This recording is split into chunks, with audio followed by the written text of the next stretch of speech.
E se eu te disser que existe um jeito de investir onde, no mesmo mês, você pode ganhar 20% ou perder 20%? Não é aposta, não é jogo. É renda variável. E é por isso que tanta gente tem medo dela e tanta gente também usa esse mercado para construir patrimônio no longo prazo. Neste vídeo eu vou mostrar 8 categorias de renda variável: criptomoedas, ações, BDRS, ETFs, dividendos, fundos imobiliários, fiagros e derivativos com opções. Este conteúdo é educativo, não é recomendação individual. Números de mercado são referências de agosto de 2026 e mudam todos os dias. Consulte os dados atuais antes de investir. Na prática, renda variável significa que o valor do seu investimento oscila conforme oferta, demanda, resultados, juros, política, economia e expectativas. Na renda fixa, você empresta dinheiro e conhece uma regra de remuneração. Na renda variável, você pode virar sócio, dono de uma cota ou assumir uma posição ligada ao preço de outro ativo. Hoje, considerando uma Selic próxima de 14% e CDI perto de 13,9% ao ano, a renda fixa é uma concorrente importante. Para aceitar mais risco, você precisa entender qual retorno espera e por que está assumindo essa volatilidade. Vamos começar pelas criptomoedas. Criptomoedas são ativos digitais que funcionam com tecnologia de registro distribuído e não dependem de um banco central para existir. O Bitcoin é o exemplo mais conhecido. Em agosto de 2026, sua cotação pode estar na faixa de dezenas de milhares de dólares, mas esse número muda rapidamente. Você não precisa comprar uma unidade inteira, pode adquirir frações. O atrativo é o potencial de valorização. O risco é a volatilidade extrema. O Bitcoin já passou por altas históricas e também por quedas de mais de 70% em relação a topos anteriores. Cripto não paga dividendo de empresa, não tem um valor justo simples de calcular e pode sofrer com regulação, segurança de custódia, golpes e perda de acesso. É uma classe de alto risco. A segunda categoria são as ações. A ação é um pedaço de uma empresa. Ao comprar uma ação, você participa dos resultados daquele negócio, tanto dos lucros quanto dos prejuízos. O Ibovespa é um dos principais termômetros do mercado brasileiro, mas ele não é uma garantia de retorno. Ações podem ganhar valor quando a empresa cresce e podem distribuir proventos. Também podem cair por problemas de gestão, dívida, concorrência, crise ou mudança no cenário econômico. Não existe ação garantida. A terceira categoria são os BDRS, recibos de ações estrangeiras negociados no Brasil. Eles permitem ter exposição a empresas de outros países pela sua corretora brasileira. O desempenho depende da ação no exterior e também do câmbio. Se a ação sobe em dólares, mas o dólar cai contra o real, o resultado para o investidor brasileiro pode ser menor. BDRS ajudam na diversificação internacional, mas carregam risco da empresa, risco cambial e diferenças regulatórias. A quarta categoria são os ETFs, fundos de índice negociados em bolsa. Um ETF reúne vários ativos e tenta acompanhar um índice. Com uma compra, você pode ter exposição a dezenas ou centenas de empresas. Essa diversificação reduz a dependência de uma única companhia e costuma vir com taxa de administração relativamente baixa. A desvantagem é que o ETF acompanha o índice. Você compra a média daquele mercado e não tem como escapar de uma queda geral. A quinta categoria é a estratégia de dividendos. Dividendo não é um ativo separado, é uma forma de investir em ações de empresas que distribuem parte dos lucros aos acionistas. Bancos, empresas de energia e companhias maduras aparecem com frequência nesse tipo de estratégia. O dinheiro pode cair na conta sem que você venda a ação. Mas dividendo alto no passado não garante dividendo no futuro. Se o lucro cair, a distribuição pode ser reduzida ou suspensa. A sexta categoria são os fundos de investimento imobiliário, os FIs. Eles investem em imóveis como shoppings, galpões, lajes corporativas e hospitais, ou em títulos ligados ao mercado imobiliário. O investidor compra cotas e pode receber rendimentos periódicos. Os riscos incluem vacância, inadimplência, concentração de inquilinos, juros altos e queda no preço das cotas. O rendimento mensal não é garantido e a cota pode valer menos do que o preço pago. A sétima categoria são os FIAGROS, fundos voltados para o agronegócio. Eles podem investir em terras, recebíveis, títulos de crédito e empresas ligadas à cadeia agro. É uma maneira de ter exposição ao setor sem comprar uma fazenda. Mas os riscos são importantes: clima, safras, preços de commodities, câmbio, concentração de devedores e qualidade do crédito. Um FIAGRO de papel pode depender do pagamento de produtores ou empresas. A oitava categoria são os derivativos e opções. Derivativo é um contrato cujo valor depende de outro ativo, como uma ação, índice, dólar ou commodity. Opções dão o direito, mas não a obrigação, de comprar ou vender um ativo por um preço definido até determinada data. Elas podem ser usadas como proteção, funcionando como um seguro para uma carteira. Também podem ser usadas para especulação e alavancagem.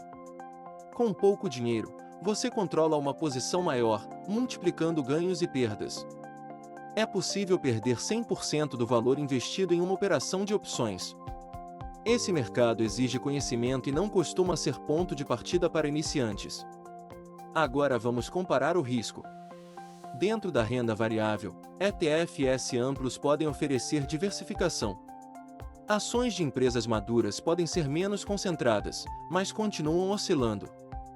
FIs e FIAGROS podem distribuir renda, mas dependem dos ciclos imobiliário e agro. BDRs acrescentam o risco cambial. Ações individuais dependem de uma empresa específica. Criptomoedas têm volatilidade muito alta. E opções e derivativos podem estar no topo do risco quando usados com alavancagem. Essa régua é apenas uma forma didática de organizar o tema. O perfil real depende do ativo, da estratégia, do prazo e da diversificação. Vamos fazer uma comparação simples. Imagine R$ 10.000 investidos. Em uma ação individual, o resultado depende daquele negócio. Em um ETF, o resultado acompanha a cesta. Em um FI ou FIAGRO, você pode receber rendimentos, mas a cota oscila. Em cripto, o valor pode mudar muito em poucos dias. Em opções, o prêmio pode virar zero se a tese não se concretizar. Por isso, não compare apenas o maior retorno de um período. Compare também a queda máxima, a liquidez, as taxas, a tributação e a possibilidade de perda permanente. 3 alertas servem para qualquer categoria. Primeiro, rentabilidade passada não garante rentabilidade futura. Segundo, diversificação é proteção, não enfeite. Espalhar o risco entre classes, setores e emissores pode reduzir o impacto de um problema específico. Terceiro, nunca use em renda variável um dinheiro que você pode precisar no curto prazo. A volatilidade pode aparecer justamente quando você precisar vender. Também é importante separar investimento de especulação. Investir envolve objetivo, prazo, análise e disciplina. Especular envolve tentar lucrar com movimentos de preço, geralmente com mais incerteza. Nenhum dos dois é automaticamente proibido, mas você precisa saber qual está fazendo. Antes de investir, pergunte: eu entendo como esse ativo gera retorno? Sei quais são os riscos?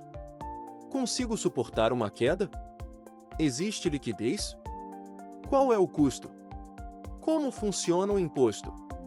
E qual porcentagem da minha carteira está concentrada nele? A renda variável pode ser uma ferramenta de construção de patrimônio, mas não é um atalho para enriquecimento rápido. Cripto, ações, BDRs, ETFs, dividendos, FIIs, FIAGROS e derivativos são ferramentas diferentes. O segredo não é descobrir a melhor para todo mundo. É montar uma combinação coerente com seu objetivo, seu prazo e sua tolerância a risco. Este vídeo é educativo e não representa recomendação de compra ou venda. Antes de aplicar, estude as regras atuais e considere conversar com um profissional habilitado.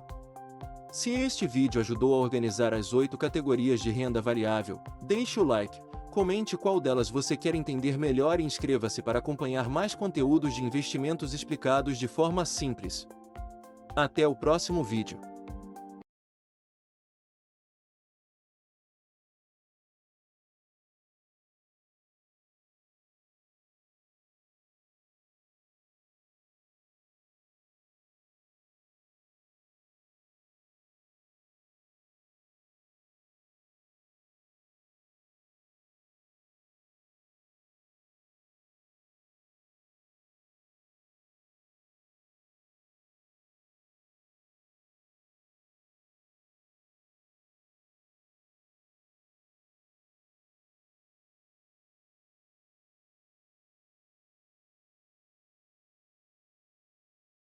Agora vamos aprofundar a comparação com exemplos práticos, porque entender a definição é só o primeiro passo. Imagine uma carteira de R$ 10.000 dividida entre 4 grupos, 2.500 em um ETF amplo, 2.500 em ações individuais, 2.500 em FIIs ou FIAGROS e 2.500 em ativos de maior volatilidade, como cripto ou opções. Essa divisão é apenas um exemplo didático, não uma recomendação. O objetivo é mostrar que a diversificação muda a experiência do investidor. Se uma ação específica cair 20%, ela afeta apenas uma parte da carteira. Se toda a bolsa cair, o impacto será maior. E se a renda fixa estiver pagando juros altos, ela pode funcionar como uma reserva de estabilidade enquanto a parte variável atravessa períodos difíceis. O primeiro cenário é o de alta. Empresas apresentam lucros melhores, os juros começam a cair e o dinheiro procura ativos de risco. Ações, ETFs, FIIs e cripto podem subir. Mas mesmo em um mercado de alta, algumas empresas ficam para trás e alguns setores sofrem. Por isso, não basta comprar qualquer ativo só porque o gráfico está subindo. O segundo cenário é o de queda. A Selic permanece alta, o dólar sobe, investidores estrangeiros saem e o mercado reprecifica os ativos. Uma ação pode cair 15%. Um FII pode negociar abaixo do valor patrimonial. Uma criptomoeda pode cair 30% em pouco tempo. Nessas horas, a pergunta mais importante é se a queda é temporária ou se houve uma mudança permanente no ativo. O investidor que usa dinheiro de emergência pode ser obrigado a vender na pior hora. O terceiro cenário é o de recuperação. Depois de uma queda, empresas sólidas podem voltar a crescer, índices podem recuperar perdas e fundos podem voltar a distribuir renda. Mas recuperação não é automática. Alguns ativos nunca retornam ao preço anterior. Uma empresa pode perder competitividade, uma moeda digital pode perder relevância e uma opção pode expirar sem valor. Por isso, acompanhar a tese é mais importante do que torcer para o preço voltar. Vamos comparar as 8 categorias em 5 critérios. No potencial de valorização, cripto, ações e opções podem apresentar movimentos fortes. No risco, opções alavancadas e cripto costumam exigir maior tolerância. Em diversificação, ETFs levam vantagem porque reúnem muitos ativos. Em geração de renda, dividendos, FIIs e alguns FIAGROS podem distribuir proventos, mas nenhum pagamento é garantido.